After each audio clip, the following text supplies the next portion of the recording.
Como yo les decía, fundamentalmente medicina familiar no es un contenido específico que uno tenga que tratar, sino es una forma o un enfoque diferente de abordar al paciente, desde una concepción un poquito más holística, teniendo en cuenta que el médico familiar debe atender al paciente en todo el transcurso, está capacitado, no es que debe, pero está capacitado para atender al paciente en todo el ciclo vital y por lo tanto ir abordando las medidas de prevención y las medidas de atención de acuerdo al curso vital en que esté el paciente y a dónde esté ubicado en el proceso salud-enfermedad.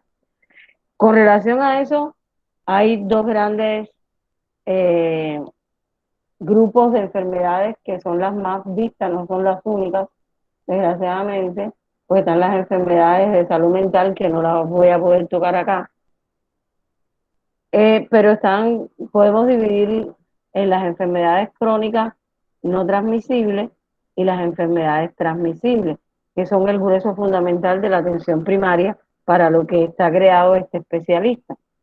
Entonces, con ese objetivo, me toca en el día de hoy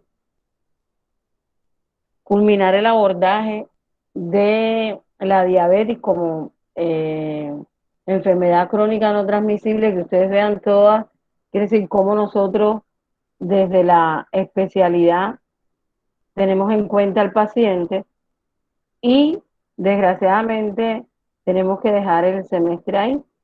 Eh, Corresponde, creo que hay una parte en enero que ustedes van a trabajar la parte práctica, no sé cómo se va a manejar eso, cómo se van a dividir los tiempos entre los alumnos que entran y los alumnos que no han completado el ciclo.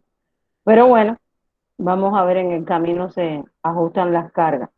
Entonces, hoy yo voy a terminar con diabetes, darle todo lo que tiene que ver con enfermedades crónicas, cómo lo vamos a abordar y voy a pedirles de favor que me toca evaluarlos, porque aparte de lo que han hecho, que por supuesto está anotado aquí por grupo, pero me toca hacer evaluaciones individuales. Entonces, voy a dividir eh, al grupo entre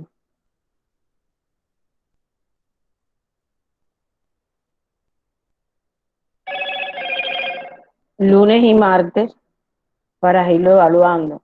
¿Cómo va a ser la evaluación? Pues un caso, quiere decir, vamos a hacer un caso clínico de lo que hemos visto aquí o hacer algunas preguntas en cuanto a las enfermedades transmisibles que nosotros trabajamos.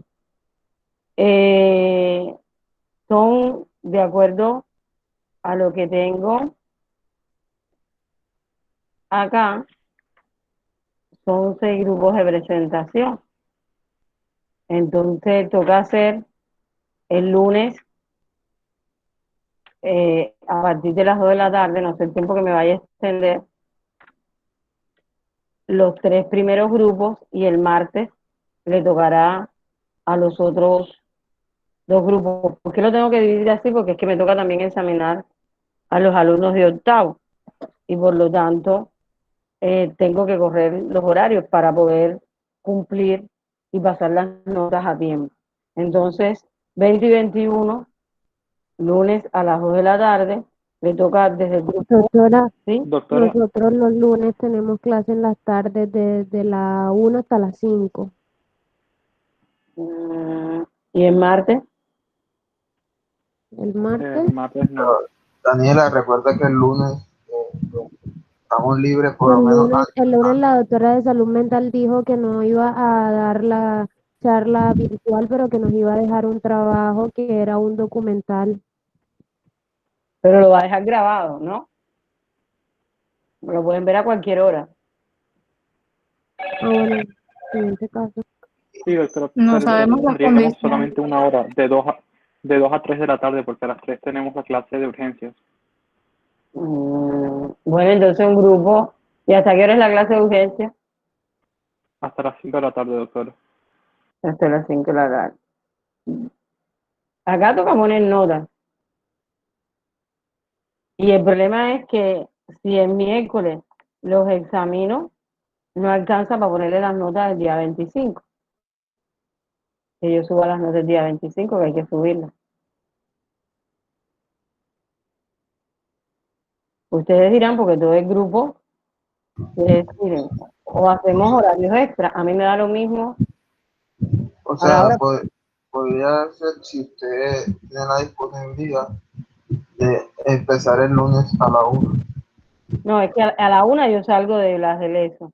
Y entonces, de llegar aquí a mi casa, que vivo en el Paseo Bolívar, ¿cómo se llama esta? La entrada del Paseo Bolívar, en la Tequendama, me llevo casi, eh, y tengo pacientes ya programados, quiere decir, no puedo, por eso empiezo a las 2 y a veces con usted empiezo a las 3 y entonces no puedo. Doctora, entonces podría ser que el lunes se evalúa a 2 grupos y el martes a los 3, o sea, porque usted iba a hacer 3 el lunes y 2 el martes, entonces el martes sí tenemos disposición en la tarde, entonces podría ser los 2 el lunes y 3 el martes.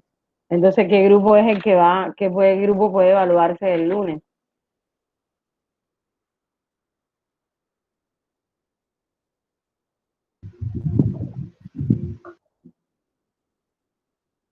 O sea, usted lo va a hacer por grupo de exposición, ¿cierto? Sí, claro, pues los grupos de exposición que corresponden al grupo de. Acuérdense que los grupos de Pero, exposición corresponden a los grupos ¿cómo se llama esto? Por la lista.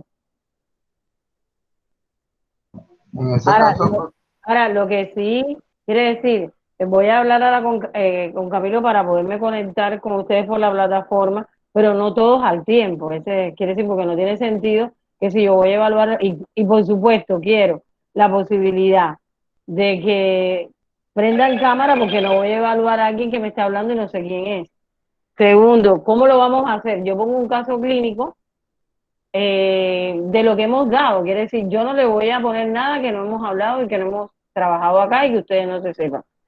Y algunas preguntas relacionadas o quizás algún caso de lo que hemos visto como enfermedad. Todo lo que hemos dado acá, y ustedes lo tienen, gracias a Dios, que queda, quiere decir, en esta modalidad queda todo grabado. Entonces, ustedes no le voy a dar nada diferente. Quiere decir, y más, como le dije, el problema es el enfoque. Ahora, ¿cómo vamos a hacer? Yo pongo un caso clínico y entras en el grupo, nada más, de 1 a 2, el grupo que le corresponde, y de 2 a 4 entraría en el otro, ¿sí? Y así haríamos, quiere decir, 1 hora por grupo para poder trabajar y hacer las preguntas individuales, porque si no, no me alcanza el tiempo. Desgraciadamente, tenemos que adaptar nuestra modalidad y de acuerdo a la participación que han tenido en las, en las exposiciones, etcétera, todo esto yo lo tengo copiado ahí, va para la nota final, pero tengo que dar una nota de cada uno individual, quiere decir, por lo menos. Entonces, lo que podemos hacer, ¿quién empieza el grupo? ¿Qué grupo empieza el lunes a las 2 de la tarde?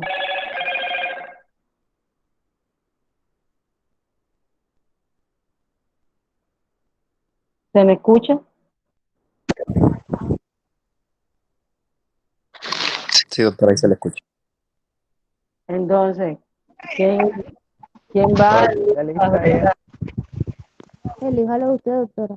No, porque ustedes dicen, yo no sé, ustedes me están diciendo que hay un grupo que tiene y otro grupo que no tiene. No, somos todos los que damos la clase en la tarde porque es urgencia y estamos todo el grupo así como damos la clase con usted, entonces digamos que cualquiera a esa hora de una. Bueno, entonces el grupo 1 y grupo 2 van de primero, ¿ya? Grupo 1 y grupo 2 van de primero. El grupo 1 va a las 2 de la tarde, de 2 a 3, y el otro grupo va de 3 a 2. Ujú. Y el martes, está el grupo 3 a las 2 de la tarde, el grupo 4 a las 3 y el grupo 5 a las 4 de la tarde. Entonces, los que se tienen que conectar, yo ahora le voy a decir a Camilo que me haga el enlace, los que se tienen que conectar son a los únicos alumnos que corresponden aunque yo pase, quiere decir, aunque yo haga la invitación para todos, ya todos saben, cada uno sabe el momento que le toca, para no atiborrarnos y porque a veces, en caso de que haya algún alumno que no pueda por condiciones de internet, por cosas técnicas, casi todo el mundo tiene un celular o puede pedir prestado un celular una hora.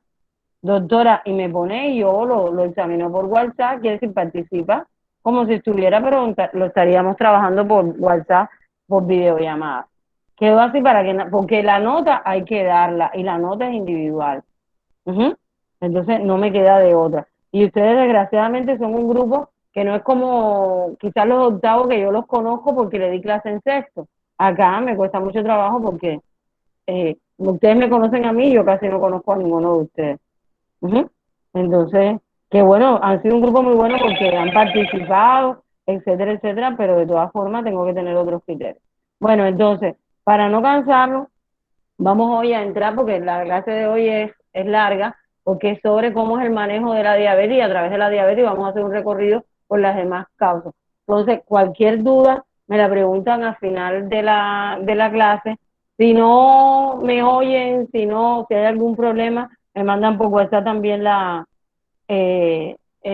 inquietud para poder empezar. Bueno, como le decía, hoy vamos a trabajar. Ah, espérate, déjame darle presentación de pantalla.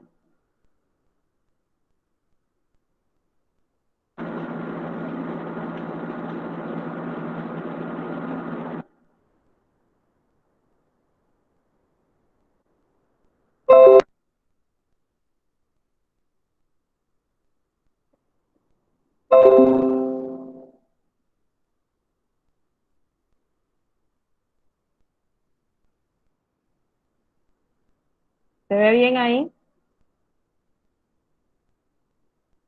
Sí. Bueno, como les decía, ya en la clase anterior acuérdense que una de las cosas que nosotros tenemos como base a la hora de abordar un paciente es que miramos en qué nivel, en qué momento se escoge al paciente, es decir, se hace el diagnóstico. Si se hizo el diagnóstico teniendo en cuenta que el paciente tiene unos factores de riesgo o previniendo que el paciente pudiera llegar a tener la patología, o cuando ya la patología está en curso, es decir, está la prevención primaria, la prevención secundaria y la prevención terciaria. Dijimos que aquí en la prevención secundaria era fundamentalmente diagnóstico oportuno, diagnóstico precoz y tratamiento oportuno. Y en el caso del paciente diabético, estábamos viendo que había 4 pilares fundamentales para el tratamiento. Todos tienen que ver con la parte de educación al paciente porque es un paciente crónico y que dentro de esos pilares que son de carácter también educativo está el factor nutricional, que fue el ejercicio que hicimos con el control de carbohidratos, está el automonitoreo, quiere decir cómo le enseñamos nosotros al paciente a automonitorearse, está el esquema de insulinización, el esquema no, sino el mapeo insulínico en caso que el paciente tuviera necesidad de utilizar insulina. Y por supuesto está el tratamiento farmacológico, está también la actividad física como parte del tratamiento no farmacológico. Entonces, y está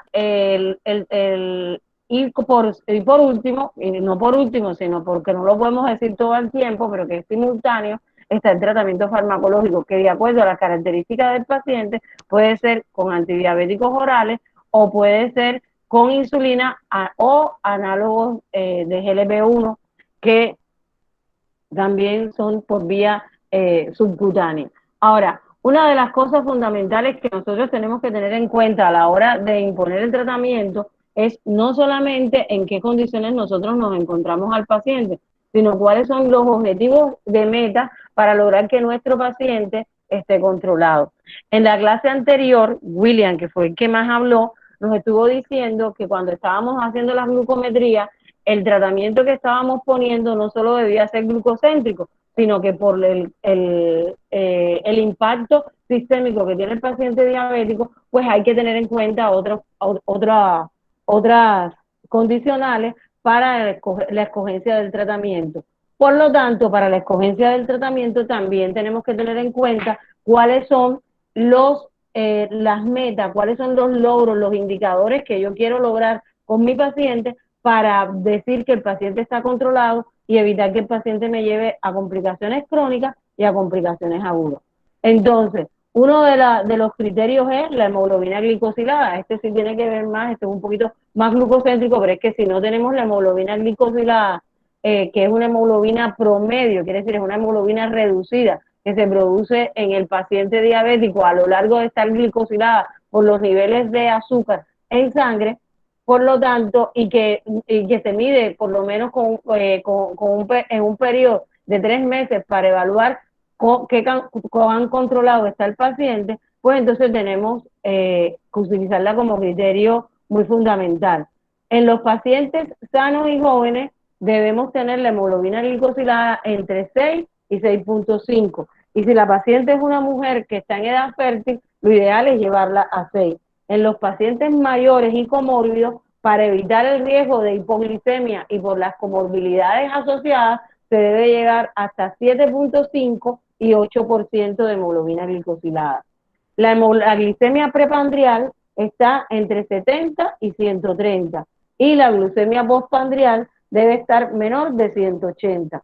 La presión arterial en el paciente diabético debe estar por debajo de 140/90, lo ideal sería por debajo de 140/80, y en los pacientes jóvenes debe estar por debajo de 130/80, de acuerdo a las características del régimen terapéutico. El perfil lipídico también juega un factor fundamental. El LDL debe estar por debajo de 100 si el paciente no ha tenido eventos cardiovasculares o cerebrovasculares. Si el paciente es un paciente con una cardiopatía previa o con un evento cerebrovascular asociado, pues el objetivo fundamental es llevarlo por debajo de 70.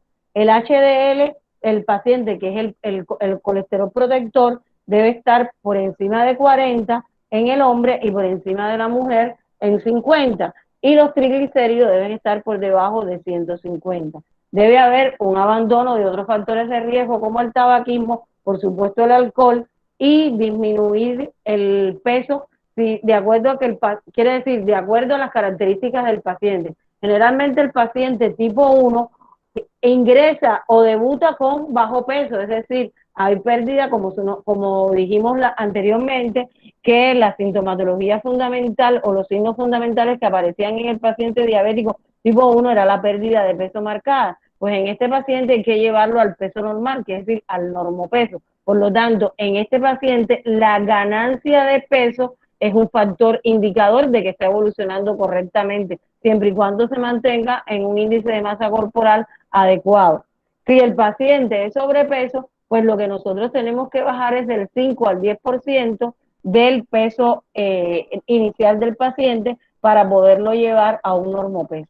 Por lo tanto, la valoración de estos criterios es lo que me dice a mí si el paciente está controlado o no. Y por lo tanto, a partir de aquí también yo tengo que poner tratamiento, escoger el tratamiento. No es lo mismo tener un paciente, como yo le decía a ustedes, si yo tengo una hemoglobina glicosilada entre 8, el paciente tiene 60 años, que todavía no es muy adulto porque el adulto mayor está hasta 75, no tiene otras comorbilidades y está sobrepeso, porque voy a empezar a ponerle insulina, a pesar que la insulina, siempre que usted la ponga, siempre va a tener el efecto de bajar las glicemias, pero el objetivo fundamental en este paciente no es solamente bajar la glicemia, es bajar y disminuir los otros indicadores que constituyen a su vez, asociado con la diabetes, un riesgo cardiovascular. Entonces, ¿quedó claro hasta ahí?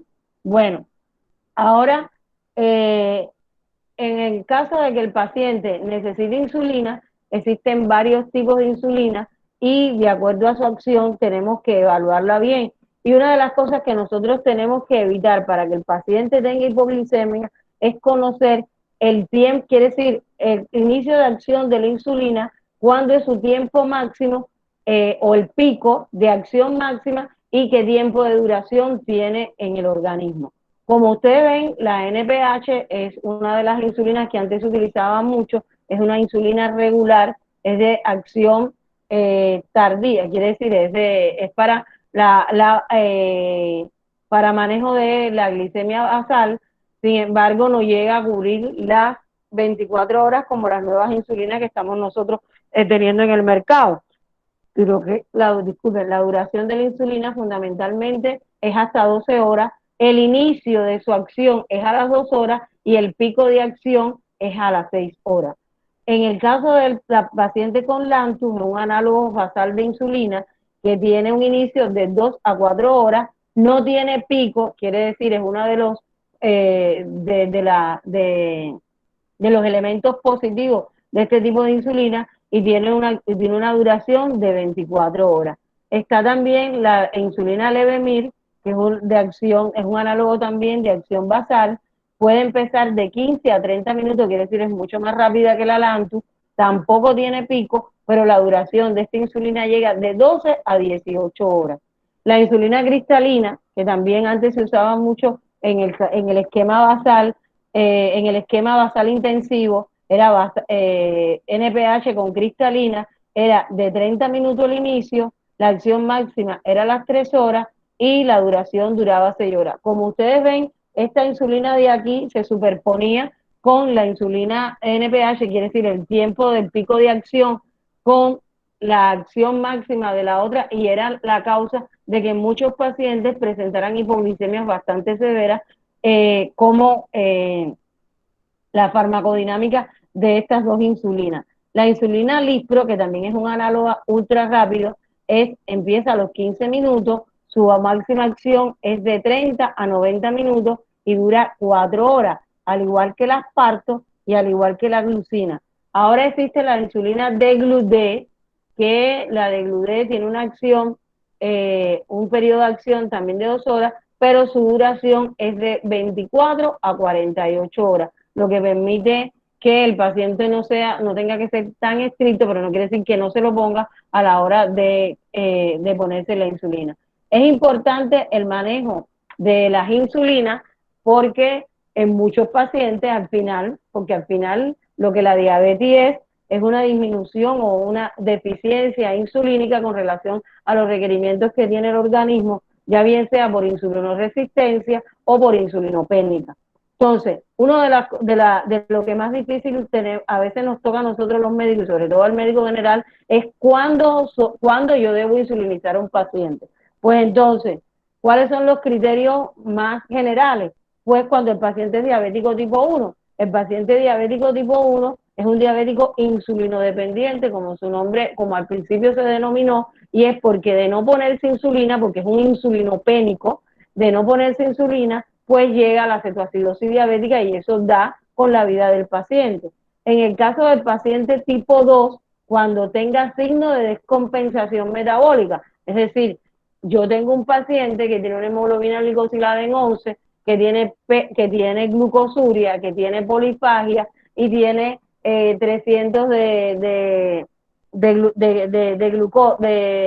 glucometría, pues este es un paciente que realmente está descompensado o tiene una infección o tiene algo que lo está descompensando y por lo tanto hay que ponerle insulina.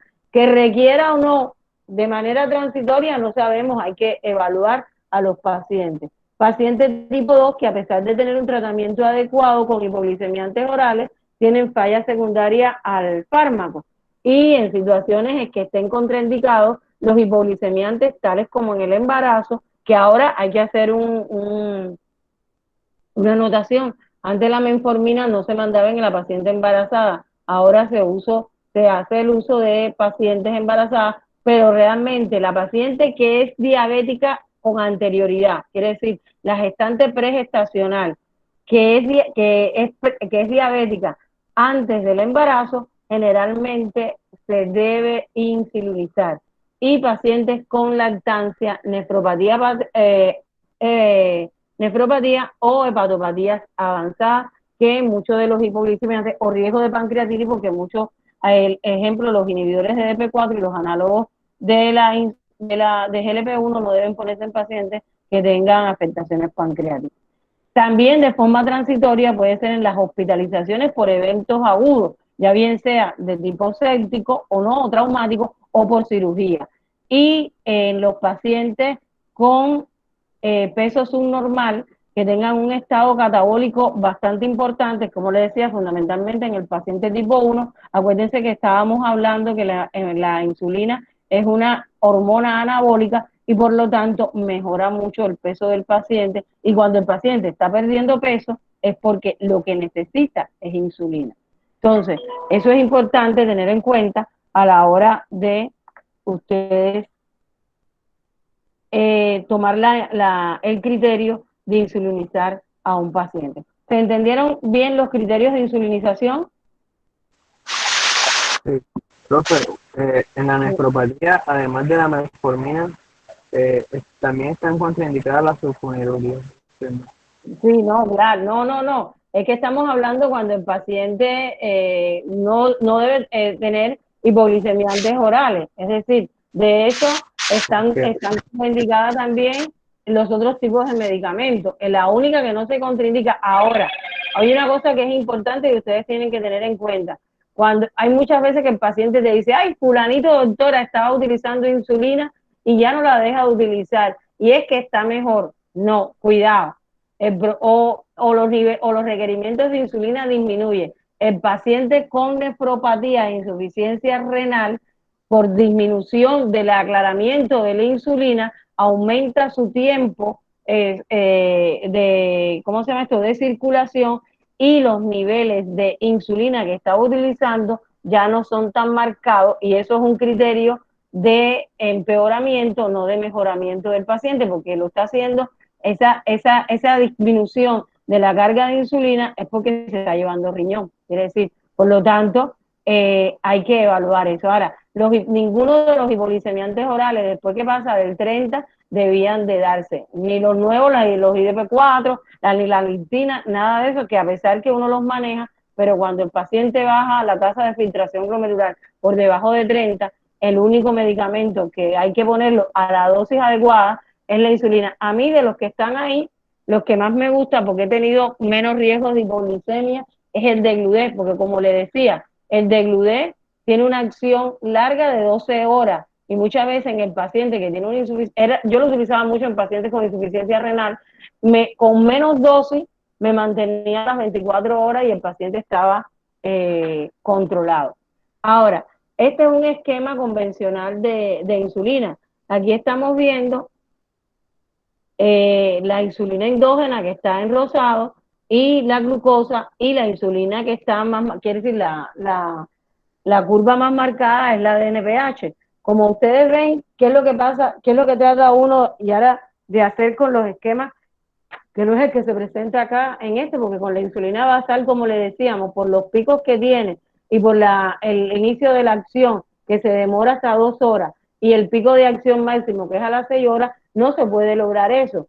Pero uno, con los análogos que tenemos ahora, nosotros, ¿qué queremos? Simular el ciclo circadiano de la insulina de acuerdo a los estadios prepandriales. Cuando el paciente come, en cualquiera de los eventos, quiere decir en cualquiera del desayuno, comida, cena, como ustedes ven acá, aumenta el pico. Acá es el fenómeno alfa, quiere decir, cuando nos levantamos necesitamos, lo que nos levanta que es un pool de esteroides, y por lo tanto los esteroides y la adrenalina son hormonas contrarreguladoras, por lo tanto se produce una hiperglicemia de tipo funcional. Entonces, esta es la curva normal de la glucosa en un paciente normal, y esta es la curva insulínica en un paciente normal. Es decir, lo que aumenta la secreción de insulina por el organismo es la presencia de glucosa. Por lo tanto, esto sería en el evento normal. Sin embargo, ustedes ven que con la NPH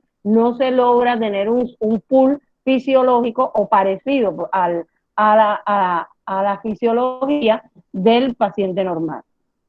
Este es un esquema convencional de insulina. En este caso es con NPH, como ven aquí, se hacía por 2 tiempos porque la NPH no duraba 24 horas y por lo tanto el riesgo de hipoglicemia era mucho mayor. Aquí este es un pool también con NPH y con cristalina, que era que yo lo decía acá. Fíjense que en el momento, quiere decir, cuando se hacía esto, el riesgo de hipoglicemia de los pacientes era mucho mayor, porque muchas veces coincidía Es decir, cuando yo ponía una insulina prepandrial, el pico de la prepandrial coincidía con el pico de la basal y eso producía que el paciente tuviera muchísimos más eventos de hipoglicemia y eso realmente en la hipoglicemia afecta muchísimo más que la hiperglicemia en el paciente de forma aguda.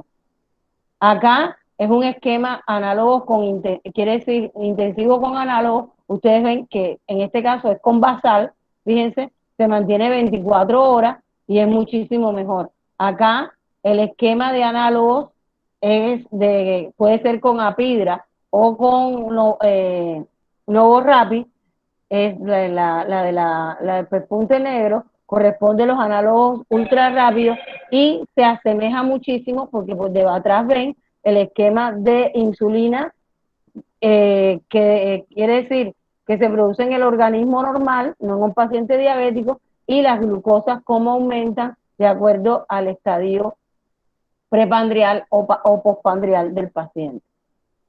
Ahora, eso en cuanto al esquema de insulina. Es importante tener esto para evitar, como les decía a ustedes, los riesgos de hipoglicemia. Entonces, teniendo en cuenta que nosotros, ¿cuáles son los medicamentos que nosotros podemos utilizar? Ya sabemos la gama de medicamentos que hay, están desde la metformina. Quiere decir, antes se comenzaba el esquema escalonado y uno iba poniendo medicamentos. Ahora realmente no hay que esperar, usted puede empezar de acuerdo a las características del paciente y de las metas que le puse que debíamos cumplir y para lograr llevarlas más a tiempo sin producir iatrogenia en el paciente, se pueden hacer combinaciones disímiles de medicamentos. Se puede empezar con monoterapia y acciones no farmacológicas que siempre tienen que implementarse porque el cambio del estilo de vida es fundamental en el paciente diabético. Se puede empezar con un inhibidor de DP4, se puede empezar con una sulfoniluria, cualquiera de las generaciones, se puede empezar con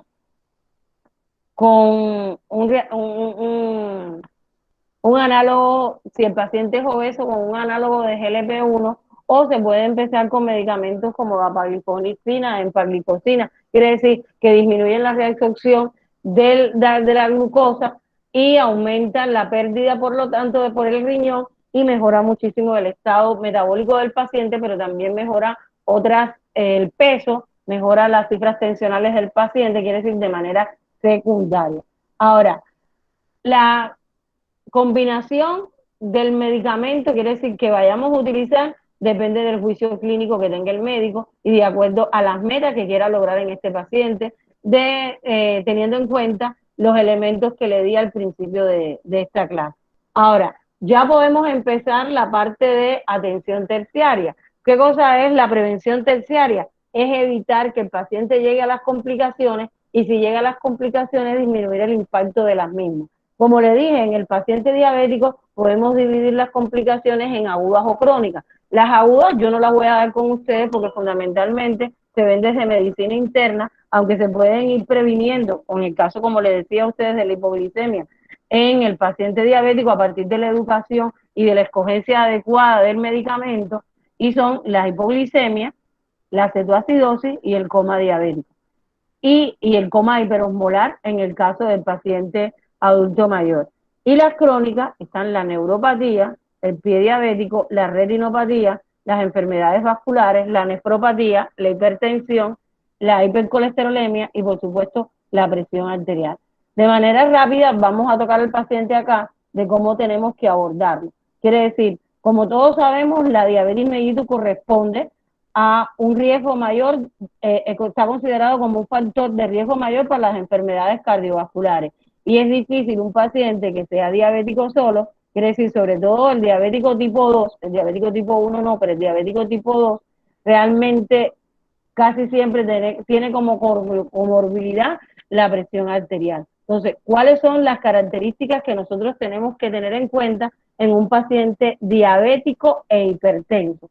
Primero, la escogencia de los medicamentos. Es decir, aquí este rombo yo pienso que ustedes se lo sepan de memoria porque no solamente lo han visto conmigo. Acá están las combinaciones de medicamentos que yo tengo que utilizar en el paciente diabético de acuerdo a las características. ¿Cuáles son los pacientes que están en primera línea, es decir, los pacientes, los medicamentos que están trazados con línea verde de manera continua son los medicamentos de primera línea que yo voy a utilizar en el paciente diabético. En el paciente diabético, uno de los primeros son los IECA y los ARA. ¿Por qué? Porque uno lo que va a buscar primero son metabólicamente neutros y producen nefroprotección en un paciente diabético. Cuando sabemos que la enfermedad renal crónica, una de las primeras causas dentro de las estadísticas está la nefropatía diabética. Por lo tanto, manejar los IECA o los ARA,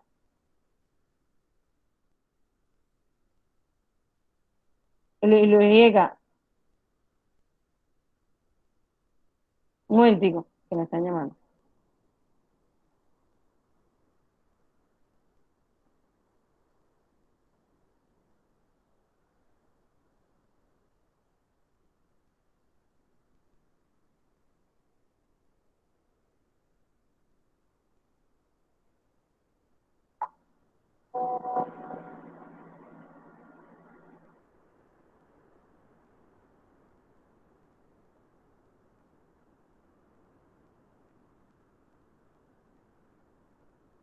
Y entonces, los inhibidores de, como le digo, de angiotensina o los IECA.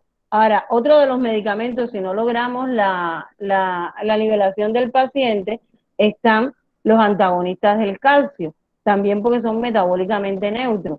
Y los otros son las tiazidas, que las tiazidas no es que sean metabólicamente neutras, porque producen muchas veces hiperglicemia, y cuando se asocian tiazidas con beta bloqueadores también es más difícil manejar el lípido, pero de acuerdo a las características de la presión, si la tensión alta, si la hipertensión es de tipo aislada sistólica, es uno de los medicamentos a tener en cuenta.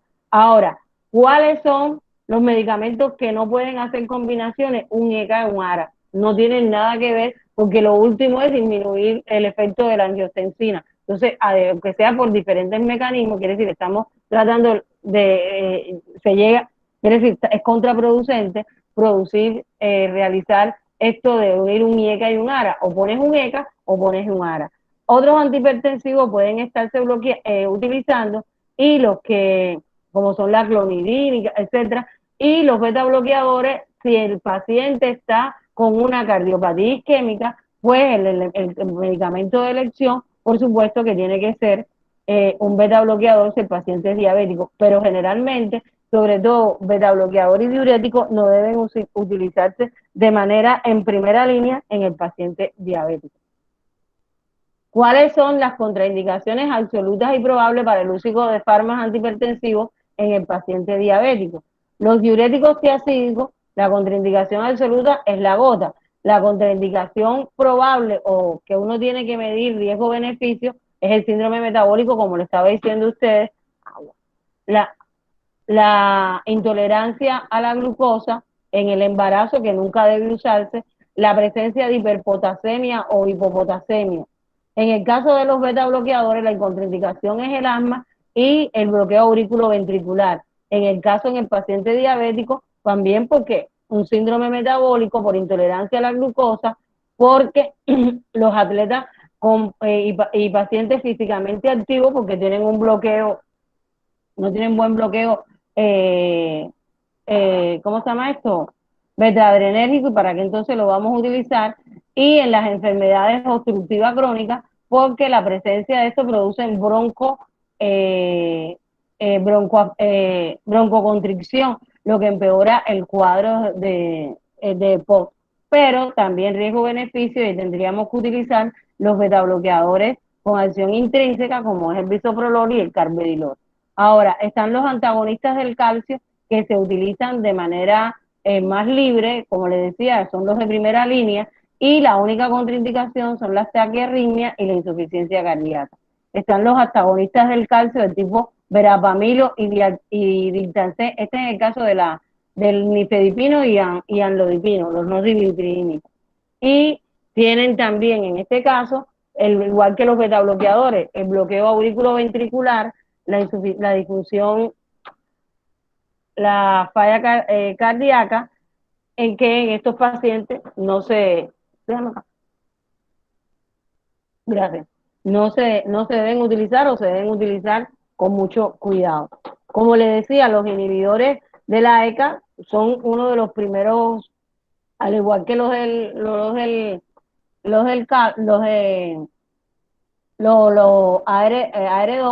pero los ARA, pero ¿cómo se llama esto? Tienen contraindicaciones, bueno, si la paciente está en embarazo, si hay edema de un diógeno neurótico, y hay hiperpotasemia o hay una estenosis bilateral de la arteria renal. Y los antagonistas de los receptores minerales corticoides es si hay un fallo renal agudo y si la tasa de filtrado glomerular está por encima de 30, porque producen, por supuesto, hiperpotasemia. Ahora, ¿cuáles son las preferencias de fármaco con complicaciones específicas? Aquí están y no las voy porque ustedes ya se las deben saber, pero, ejemplo, en el paciente diabético que tenga microalbuminuria hay que poner un IECA o un ARA2. En los pacientes que tienen disfunción renal hay que poner un IECA y un ARA2. En los pacientes que tienen una hipertrofia ventricular izquierda, un IECA y un antagonista del calcio y un ARA2. Y también habría que poner, si no tiene ninguna otra indicación, la espironolactona. En los pacientes con aterosclerosis asintomática, pues antagonistas del calcio y los IECA. Entonces, en el caso de pacientes con cardiopatía isquémica o infarto agudo previo, los beta bloqueadores, los inhibidores del calcio y ARA2. Y así la lista que ustedes conocen. Ahora, ¿cómo yo voy a hacer pesquisaje en el paciente diabético de cardiopatía isquémica? Primero, todos sabemos cómo hacer pesquisaje de hipertensión arterial. La única manera de hacer pesquisaje de hipertensión arterial es tomando la presión. Una de las cosas, y es teniendo en cuenta que todo escenario donde se pare el paciente, que sea de salud, hay que tomarle la presión. Nosotros ahora estamos liderando el programa de... Sí, te duele un momentico. Te duele la cabeza. Bueno, no hagas así, no te pongas la almohada ahora. Oye, aguántate un rato. Disculpen. Nosotros ahora estamos liderando, montando el programa de medicina familiar acá en la Armada. Y resultó ser que cogemos pacientes que están yendo a citología. Y hemos visto pacientes que están yendo a citología y cuando le tomamos la presión, han tenido la presión alta antes de empezar a hacer la citología, no después, por supuesto. Entonces, por lo tanto, eso quiere decir que cualquiera de cualquiera de los escenarios que nosotros tengamos para hacer pesquisaje activo del paciente hipertenso, hay que tenerlo y hay que buscarlo. Ahora, ¿cómo hacemos nosotros en el paciente diabético el pesquisaje de cardiopatía isquémica? Primero, muchas veces el paciente diabético si no tiene dolor precordial y te está haciendo un infarto sin dolor precordial. Entonces, tenemos que ver que todo paciente asintomático menor de 30 años hay que hacerle un electrocardiograma. Y todo paciente asintomático diabético mayor de 50 años hay que hacerle una prueba de esfuerzo. Y por lo tanto, si también es hipertenso, habrá que hacerle un ecocardiograma. Si el paciente es sintomático, entonces tengo que hacerle un electrocardiograma, tengo que hacerle un Holter, tengo que hacerle un ecocardiograma Doppler a color y si de acuerdo a lo que dé el ecocardiograma, hago un ecoestrés, ya bien sea de tipo farmacológico o de tipo ejercicio, es decir, le pongo una prueba de esfuerzo con el ecocardiograma o farmacológico poniéndole dopamina. En este caso es de acuerdo a las características del paciente si puede o no hacer ejercicio. Entonces, de acuerdo a los resultados de esto, el paciente entonces hay que ponerle tratamiento. Lo primero para el manejo de este paciente, y estamos, como le digo, aquí a través de la diabetes mellito, estamos trabajando todo el programa de riesgo cardiovascular, hay que disminuir los factores de riesgo asociados, quiere decir, si el paciente es hipertenso, mejorar la hemoglobina glicosilada, mejorar el peso del paciente, si el paciente es fumador, si el paciente es bebedor, etcétera. Lograr las metas que le dije inicialmente que había que lograr con el paciente diabético. Yo no hago nada poniendo tratamiento si no estoy logrando metas del paciente diabético. Y realizar precozmente el tratamiento. ¿Cuáles son los principios básicos del tratamiento? Pues hay que ponerle un beta bloqueador al paciente, quiere decir, hay que protegerlo. hay que ponerle antiagregación plaquetaria al paciente, hay que ponerle un ECA y un ARA y hay que tomar estatina. Ese cóctel, todo paciente diabético con el criterio de cardiopatía isquémica debe tenerlo en su tratamiento de base. Es decir, no podemos eludir ninguna de los medicamentos que están acá. Segundo, en el paciente con enfermedad renal. Como ustedes ven acá, y como le había comentado antes, la diabetes mellitus es una de las causas fundamentales de enfermedad renal, es decir, la nefropatía diabética es una de las características fundamentales de las causas fundamentales, disculpe, para el paciente tenga una enfermedad renal. Por lo tanto, hay que irlo a buscar. ¿Cómo lo voy a buscar? Pues, primero, acuérdense que el concepto de enfermedad renal, que es toda situación que produzca daño renal. Estoy en clase. Después te llamo. Toda situación considerada como daño renal y que se diagnostique, ya bien sea desde el punto de vista histológico, que es por una biopsia, puede ser, o que haya un daño renal diagnosticado de manera indirecta. ¿Por qué? A través de los marcadores. ¿Cuáles son los marcadores?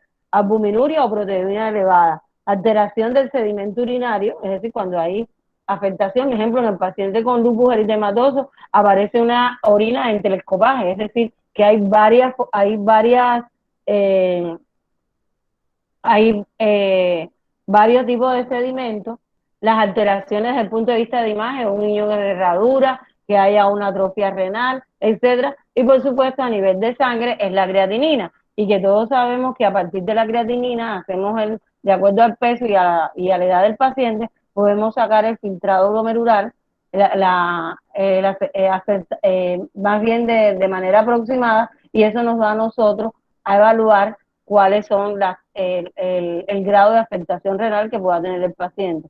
Ahora, de acuerdo a eso, como ya sabemos que el paciente diabético es un paciente que de por sí hay que irle a buscar, quiere decir, hay que buscarle con con lo que dijimos anteriormente, la enfermedad renal, también tenemos que evitar para disminuir los factores agrevantes de enfermedades renales. El paciente diabético hace muchas infecciones desde el punto de vista urinario, ya bien sea por vejiga neurogénica, ya bien sea por la glucosuria que presenta el paciente, que predispone muchísimo desde el punto de vista metabólico a la enfermedad renal. La presencia de litiasis urinarias hay que evaluarla en el paciente diabético, no es que propenda, sino que hay que evaluarla. Las enfermedades obstructivas del tracto urinario bajo, en el caso del hombre, acuérdense la hiperplasia prostática, la toxicidad de algunos fármacos que toma el paciente, como son los AINES, el bajo nivel socioeconómico, porque muchas veces no es que el hambre de por sí produzca enfermedad renal, sino es que el bajo nivel socioeconómico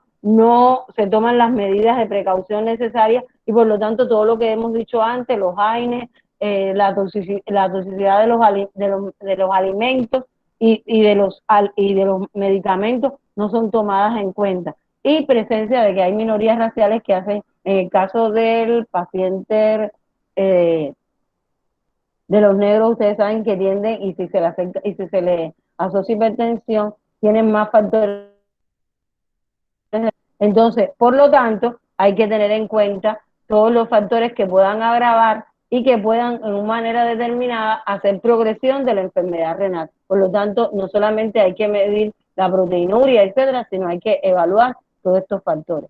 Esta es la estratificación de enfermedad renal que ustedes se conocen. Yo no voy a hablar de eso porque también lo están hablando en medicina interna, pero están las categorías 1, quiere decir, de acuerdo a las categorías y la presencia de albuminuria.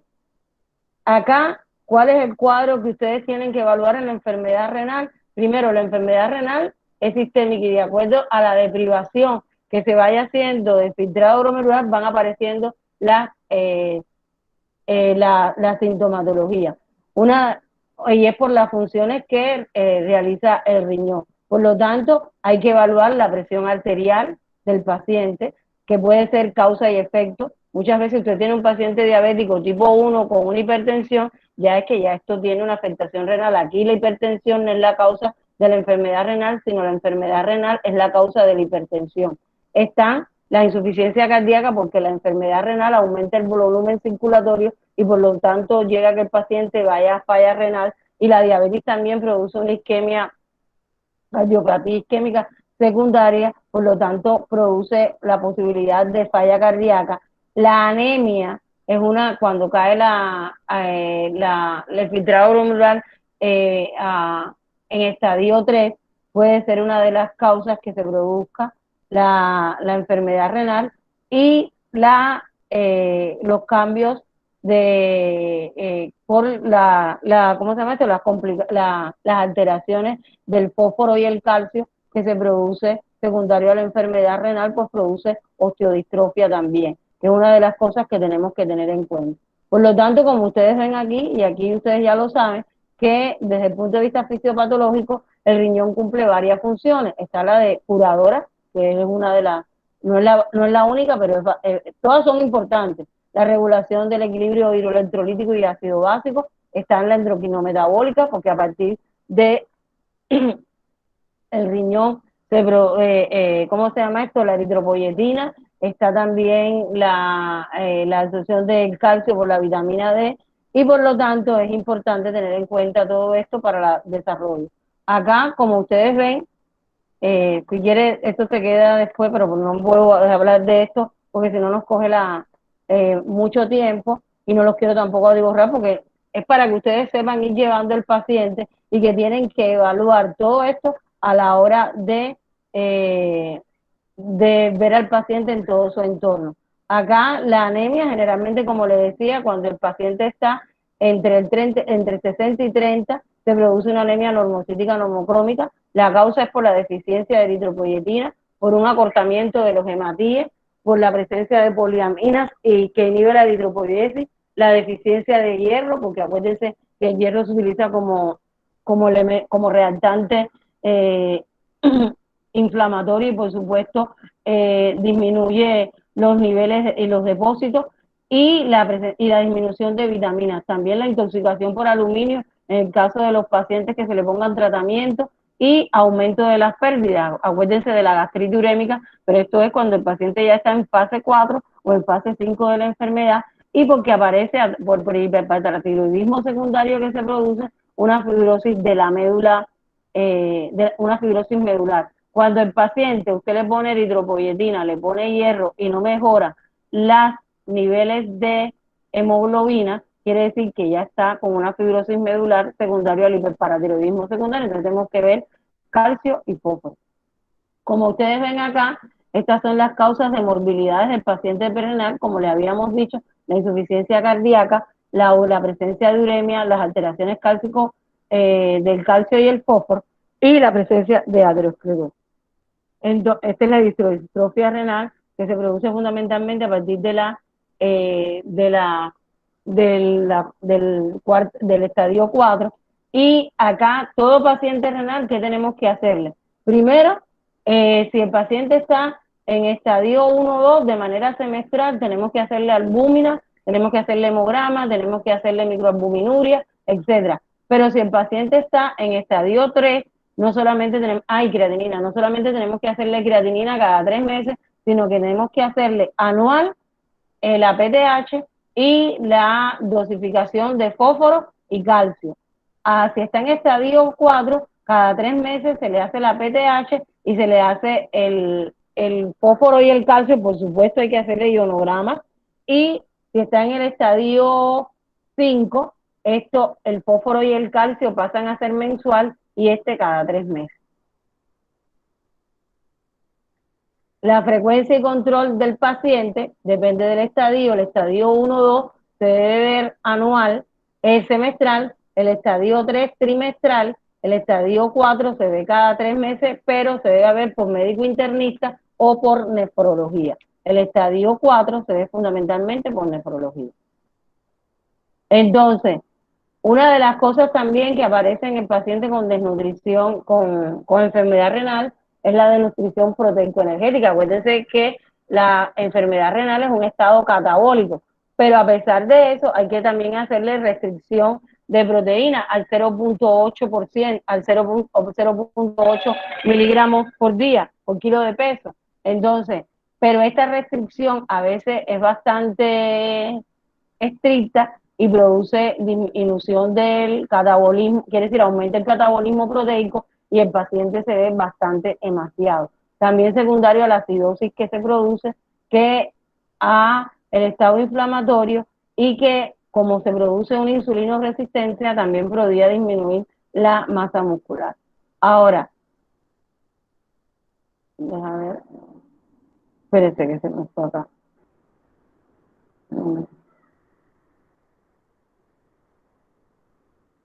Otra cosa importante que tenemos que buscar en el diabético y es el sistema arterial periférico. Es decir, el paciente diabético hace macro y microangiopatía. Y la macroangiopatía, ¿por dónde se ve? Primero en los grandes vasos y también en las arterias coronarias. La microangiopatía se ve a nivel de retina, es decir, de ojo. Por lo tanto, el paciente diabético es fundamental que los pacientes tipo 2, cada 2 años hay que hacerle el fondo de ojo, y los pacientes tipo 1 cada 5 años para evaluar la retinopatía diabética. Y hay que hacerle en el examen físico la medición de los pulsos, si están los pulsos presentes y sincrónicos, qué características tiene el trofismo de la piel en estos pacientes para evaluar si tiene en algún momento algún signo de insuficiencia arterial. ¿Cuáles son en estos pacientes también que, de acuerdo, porque la diabetes es una enfermedad que afecta el endotelio vascular, pero también hay otras factores de riesgo asociados que pueden producir más deterioro del endotelio, y está el tabaquismo, la dislipidemia, la hipertensión, los elevados niveles de homocisteína, los marcadores inflamatorios, los estados de hipercoagulabilidad y la insuficiencia renal crónica, que muchas veces, desgraciadamente, en los pacientes de diabetes mellitus se unen todas como uno solo. Entonces, ¿cuáles son las manifestaciones clínicas que yo voy a encontrar en el paciente diabético con enfermedad arterial? Primero, muchas veces pueden ser asintomáticos, de acuerdo a la clasificación de Fontaine, pero entonces si es asintomático uno tiene que ir a buscarlo, y a veces el asintomático no es tan asintomático, sino que no sabemos preguntar bien. Hay claudicación leve, quiere decir del paciente. El paciente cuando camina más de 150 metros tiene que pararse, se para, reposa y mejora el dolor, y eso es un signo clásico de claudicación. Está la claudicación moderada o severa, que es cuando el paciente no llega a caminar ni 150 metros y el paciente tiene dolor. Ahora, ¿cuándo es más intenso o cuánto es más severo el cuadro? Cuando el paciente tiene dolor en el reposo, cuando tiene ulceraciones o gangrena, cuando tiene una hiperemia reactiva, es decir, el paciente siempre tiene el miembro, sobre todo esto se produce en miembros inferiores, los pies rojos o edematosos y enrojecidos, cuando hay disminución del pulso y cuando hay disminución de la temperatura distal. Por lo tanto, esto hay que irlo a buscar, ¿dónde? Al examen físico que nosotros hacemos al paciente diabético para evaluar. Entonces, para nosotros evaluar quiere decir, para hacer diagnóstico de enfermedad arterial, pues esto lo podemos hacer en el consultorio, medir el índice tobillo-brazo, que no es más que tomar la presión sistólica máxima, quiere decir del miembro inferior contra el miembro superior, y esto tiene que dar un valorosidad menos de 1.3, es que no es comprensible, es decir, que no está bien, es indeterminado en este caso. De 0.91 a 1.30 es normal, de menos de 90 a 0.41 presenta una insuficiencia arterial leve a moderada, y cuando es mayor o menor o igual, estamos hablando de que hay una insuficiencia arterial grave. Por lo tanto, como ustedes ven, esto lo podemos hacer en el consultorio. Ponemos el tensiómetro acá, tanto a nivel de brazo y a nivel de tobillo, primero en uno y después medimos y sacamos la diferencial. Por lo tanto, la diferencial no es del numerador, la relación entre numerador y denominador, y si nos da esto podemos tener Ahora, ¿con qué se hace el diagnóstico? Por supuesto, con el doping, ¿no? Y tenemos que mandarle también angioresonancia, pero ya eso ustedes se lo evalúan con el vascular. Pero le estoy diciendo para que ustedes vean, mire, acá estamos viendo una que hay cierta, como ven aquí, hay un estrechamiento. Acá esto es un angiotar, mire cómo se ve acá que no hay. Y acá hay un muñón, esto es una arteriografía, quiere decir que no está pasando nada para allá. Entonces, importante, primero, identificarlo. Otra cosa, si el paciente tiene una insuficiencia arterial de tipo leve, de acuerdo a los criterios que vimos con anterioridad, pues hay que mandar al paciente a caminar para, aunque tenga dolor, para crear circulación colateral. El ejercicio es fundamental en esto. Ahora, ¿cuáles son las drogas que mejoran esta patología cuando el tratamiento es conservador? Pues hay que ponerle una antiagregación plaquetaria de tipo dual, aspirineta y clopidogrel, y el cilostazol, que produce un aumento, que es decir, es un vasodilatador arterial que produce mejora sintomática y desde el punto de vista del cuadro mejora muchísimo al paciente. Puede ser de 50 o de 100. Hay que ponerle al paciente también estatina, y fundamentalmente estamos hablando porque lo que se produce, la insuficiencia arterial se produce por aterosclerosis, es la causa fundamental por la que se produce, por lo tanto hay que ponerle estatina y del tipo de la rosuvastatina, que es la que actúa con mucho, quiere decir, específicamente en la placa de ateroma del vaso. Y como ustedes ven aquí los antitrombóticos que producen fluidificación del tejido, del líquido del plasma, y por lo tanto mejora. Esto también son algunos medicamentos que se pueden poner, pero realmente el cilostazol y lo que con las estatinas y el clopidogrel y la aspirineta mejoran mucho. Desde el punto de vista desde el punto de vista conservador, hay muchas veces que hay que ponerle un stent al paciente, es decir, hay que hacerle igualito que hacemos como hacemos la angioplastia.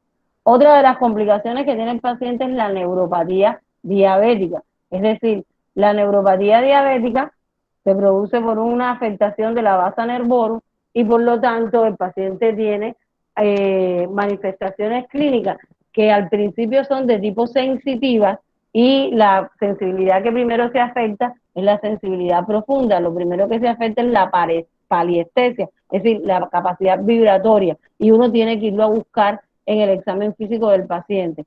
Por lo que quiere decir el instrumento fundamental o la medición fundamental que nosotros hacemos es en monofilamento. No sé si lo habrán visto en las consultas hacer para buscar a nivel del primer artejo del pie los signos de neuropatía. Acá, ¿cuáles son los factores de riesgo? El mal control metabólico en todo, que nosotros de todo lo que hemos dado, el factor fundamental, por supuesto, es la diabetes, porque la diabetes produce, quiere decir, la hiperglicemia es la que está produciendo todo esto. Por lo tanto, para disminuir tanto la sintomatología como evitar la progresión de esto, hay que disminuir la hemoglobina glicosilada. El tiempo de evolución del paciente no es lo mismo un paciente que lleve 2 años que un paciente que lleve 10. La estatura alta del paciente, el área de superficie corporal del paciente, la edad del paciente, el ser hombre, son mucho más propensos a la neuropatía diabética. Y si encima de eso utilizan alcohol y cigarrillos, pues por supuesto que puede ser más florida. La hipertensión, la dislipidemia, la microalbuminuria y los antecedentes de otras lesiones tenemos que tener en cuenta a la hora de evaluar al paciente. Bueno, en este caso de la... Déjeme ver.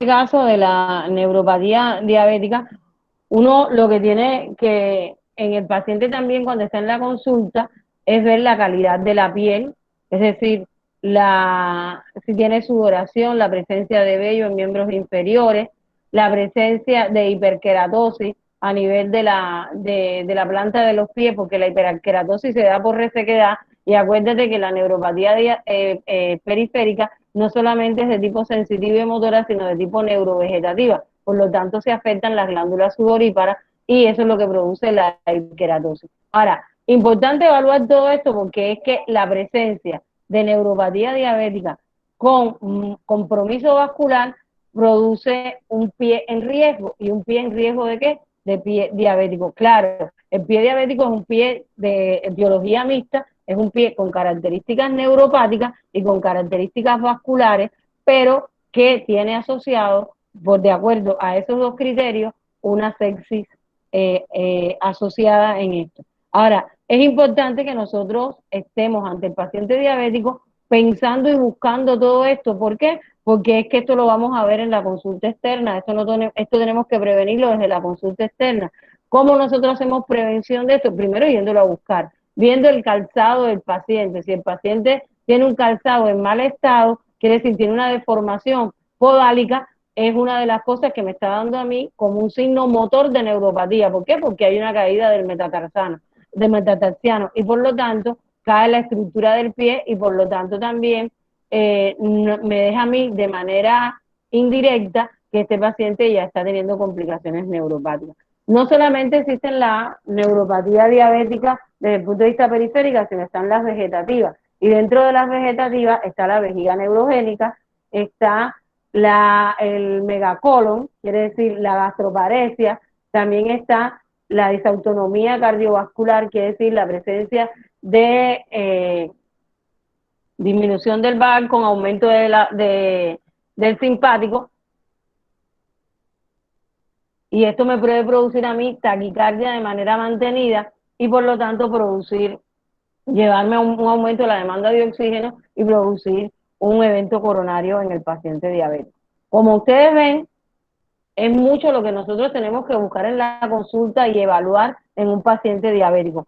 Por lo tanto, eso es lo que nosotros queremos que ustedes hagan a la hora de tener un paciente con una enfermedad crónica. Todo se asocia, quiere decir, no es que yo vengo a ver glicemia, yo vengo a ver, sino tengo que evaluar porque esta es la enfermedad natural del paciente diabético, si tiene o no tratamiento y si lo está cumpliendo adecuadamente. Entonces, yo tengo que ir disminuyendo los riesgos de esta enfermedad natural del paciente, darle estas comorbilidades o estas complicaciones. ¿Se entendió? Sí. Sí, doctora. A mí esas clases me gusta darlas con casos clínicos y eso, pero realmente le dije, hoy yo venía preparada con casos clínicos, pero me toca como que quitar para poder. ¿Qué nosotros queremos? Ustedes, como les decía, ustedes ya esto, quiere decir, ustedes completaron ya todos los temas de medicina interna. Nos faltan 5 aproximadamente. ¿Y dónde lo van a dar? Si están diciendo que hay que entregar las notas el día 25. En una semana. Porque lo dan todos los días, ¿qué? Sí, doctora, yo me imagino, nosotros tenemos mañana y el viernes clase también. ¿Y cuándo tienen el examen? No se sabe, doctora, de eso no nos han informado en medicina interna. A mí, hoy, en la reunión del departamento, porque me parece que no hemos estado ni 2 meses.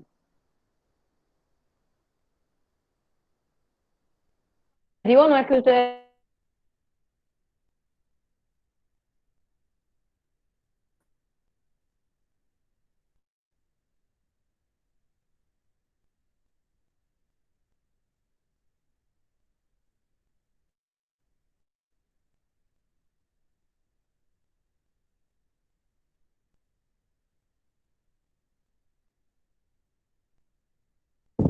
Profesora, se le cortó.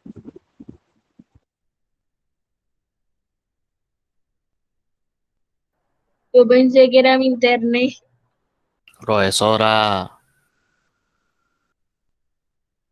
no los escucha, si se lo pone, no los escucha.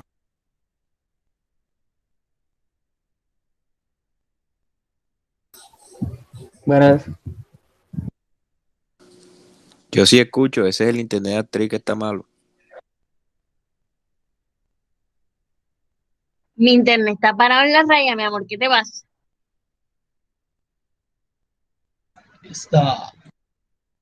Ya me escribió Sí, y que sí, va a desconectar y a conectar el modem otra vez. está Que parado en se la le fue el raya el internet. internet, Felipe. Déjalo en la raya. Diego, cachón. Dormí, Camilo. No, no puedo. ¡Ay! Se está grabando. Y respeten el internet de actriz, por Sí, favor. sí, sí, sí, sí, sí, sí.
Me pasó a mí lo que le pasa a ustedes frecuentemente. Disculpen se me fue la señal.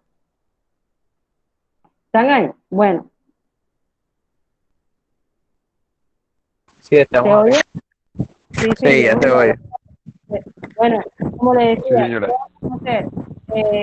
Por grupo, quiere decir, yo pienso que ustedes son un grupo bueno, traten de estudiarse con el enfoque, si tienen alguna duda, no es que ahora yo le di quiere decir, no le voy a decir el examen, pero si tienen alguna duda, me lo pueden preguntar ahora, me lo pueden preguntar antes del examen, quiere decir, ¿qué vamos a hacer? Dar un caso clínico y desmenuzarlo como lo hemos desmenuzado aquí ahora, que es decir, ¿qué tú harías en este caso? De acuerdo, y acuérdense todos, no me vayan a hospitalizar el paciente porque todo es para atender en atención primaria. Y el caso no me lo remitan porque el caso es de ustedes. El médico familiar no remite. Se supone que el médico familiar tiene que tener un bagaje bastante amplio para poder resolver una serie, es decir, lo más frecuente de lo que estamos dando ahora, quiere decir del paciente hipertenso, del paciente diabético, por lo tanto, y yo no le voy a preguntar ninguna pregunta de especialista, sino lo que le voy a preguntar es qué nosotros hacemos en atención primaria con X y X pacientes y que yo evalúo. Es decir, si yo pongo tratamiento, ¿qué tratamiento le voy a poner en base a las características que tiene este paciente? Las guías, ustedes las mencionan mucho, yo no estoy en contra de la guía, pero no son camisas de fuerza. La guía es un resumen de lo que se puede hacer, pero no es una Biblia. Entonces, pues ni la Biblia hay que cumplirla completa así. Entonces, por lo tanto, ustedes tienen que evaluar, de acuerdo al contexto que yo le dé del paciente, qué ustedes le pueden poner. ¿Se entendió? ¿Alguna duda? Sí, profesora, tenemos una duda en cuanto al horario del lunes, porque yo personalmente no tendría problema, porque yo soy del grupo 1 y me toca de 2 a 3, pero los del grupo 2 tienen el inconveniente de que usted mencionó que yo le tocaría de 3 a 4 y en ese mismo horario tenemos urgencia.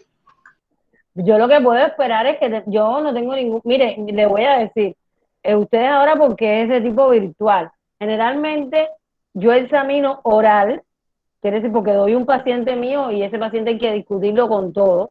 Ahora no pude hacerlo, pero yo examino oral y voy desde la 1 de la tarde y a veces he terminado a las 8 de la noche. Porque voy alumno por alumno, o dúo por dúo, porque lo hacía en dúo. Entonces, ¿qué podemos hacer? Que cuando ustedes terminen, quiere decir el grupo, o si el grupo 2, el grupo 1 no tiene que ir a clases esa, o sí tiene que ir a clases de urgencia. Sí tenemos, pero como usted nos mencionó que sería de 2 a 3, y Pero nosotros yo puedo hacerlo más tarde, quiere decir, de 5 a 6 y de 6 a 7, ya para terminar, porque el problema es que tengo que pasar las notas. Si no, yo no lo hubiera hecho así. Y después me toca, quiere decir, para yo pasar las notas, porque ustedes son como 50 y los efectos son como 60 y pico, es decir, son varios, para poder pasar las notas antes del 25, me toca hacer 2 días serían 4 días. Es decir, tengo la semana que viene para poder calificarlos ustedes. Entonces, yo no tengo ningún inconveniente en cuadrar que sea de 5 de la tarde en adelante, de 5 a 6 y de 6 a 7, para que ustedes no tengan el estrés de la clase. Además, no tienen tampoco por qué estresarse conmigo, sino simplemente no, vamos no, a discutir un caso. no, sí, exactamente. Lo que podríamos hacer para no dejarle tanta gente para la noche es que podemos empezar de 2 a 3 si Y no es que alcanza, ajá. y seguimos con lo que faltan, si es que faltan del grupo uno y con Ah, todos los del grupo 2 después de urgencia y ya. bueno, si no hay ningún inconveniente, yo no tengo, quiere decir, yo soy de ustedes, ese día yo me programo para ustedes, ¿ya?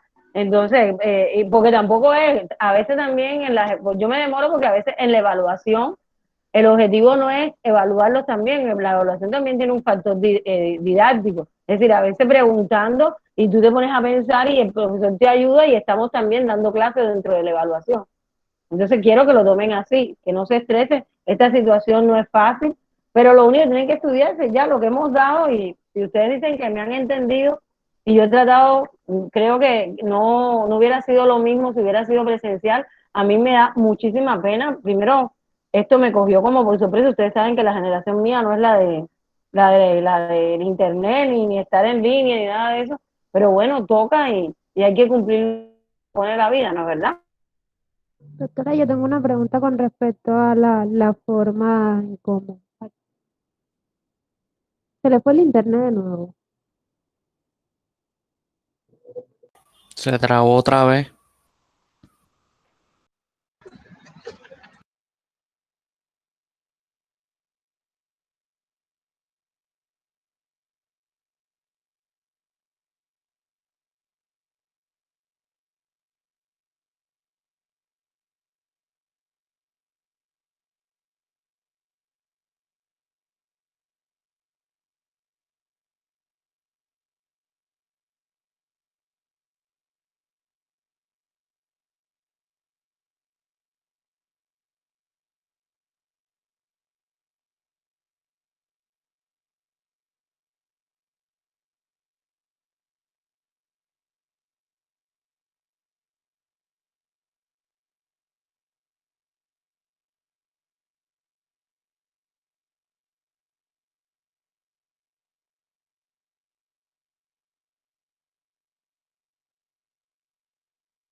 Qué pena con ustedes, se está yendo el internet, no sé por qué. ¿Me oyen ahora? Sí, Sí, doctora. Si se Doctora, van, tenía esperan porque realmente no sé qué, o si no me llaman por teléfono porque realmente no sé qué está pasando. Dígame. una pregunta. Usted dijo que, bueno, que iba a evaluar por grupos de exposición. Entonces, yo tengo la duda, mi duda es si los casos clínicos que usted va a poner es, por ejemplo, un caso clínico para cada estudiante o es un caso clínico para el grupo de No, exposición, ¿no, verdad? no. Yo pongo un caso clínico por grupo, ¿no? Imagínate tú, Ah, ok, ok. paciente, tendré que irme al hospital universitario y irlo a buscar. No. Ok. O sea, sería un caso clínico y No, allí pues lo que cada yo pregunta. pongo, claro, yo pongo, se lo voy a poner en pantalla, ¿no? Un caso fácil, ¿no? Sino para que lo aborden. Ahora, a lo mejor te digo, Daniela, dime qué tú eso. Quiere decir, de un caso se saca 18.000 preguntas, ¿me entendiste? Entonces lo vamos a hacer así para poder ir evaluándolos ustedes, teniendo en cuenta también las exposiciones que han tenido, la presencia. Yo sé, ejemplo, tú y William han sido los que más han participado. Hay otro Osorio por ahí que también, quiere decir, ahí he visto, lo que pasa es que en esta pantalla que no cabe toda la clase, es muy difícil. Ahora, lo que sí quiero con cámara, ¿sí? Si quieren ni se peinen, no me importa, yo no los voy a verle, pero sí necesito verle las caras. Necesito a quién voy a graduar, ¿no? Listo, doctora, gracias. Bueno, ¿no tienen ninguna duda? Doctora, una pregunta, Dime. ¿qué porcentaje tendría esa nota? Aló, dime. ¿Me escuchan? Sí, yo le escucho. ¿Qué porcentaje tendría esa evaluación? Mami, casi que va a definir, por eso te estoy diciendo, porque ustedes saben que quiere decir, en este momento, las actividades que se han hecho han sido muy pobres para individualizar. Entonces yo voy a tratar de ver cómo salió el grupo, que casi todos los grupos salieron bien. Es decir, pero ahora toca el factor individual. Ahora toca el factor individual. Para mí pesa, porque es que yo no los conozco. Para mí pesa. Bueno, doctora, muchas gracias. Bueno, de todas formas, estoy en la mejor disposición. Quiere decir, yo me pongo en el lugar de ustedes. A ver, dar medicina por internet, si a mí me cuesta trabajo darla, imagínense ustedes recibirla. Esto es muy cansón así, pero toca, no hay de otra. Entonces, quedamos así. Entonces, fíjense, para que no haya ninguna situación, el lunes empezamos a las 2 de la tarde, grupo 1. Como dijo William, si del grupo 1 queda pendiente algo, se va entonces, ustedes terminan a las 5, ¿no? ¿Aló? Sí, doctora. Sí, señora. Sí, doctora. Bueno, entonces yo para programar de 5 en adelante, y ahora llamo a Camilo para que me haga el enlace con ustedes.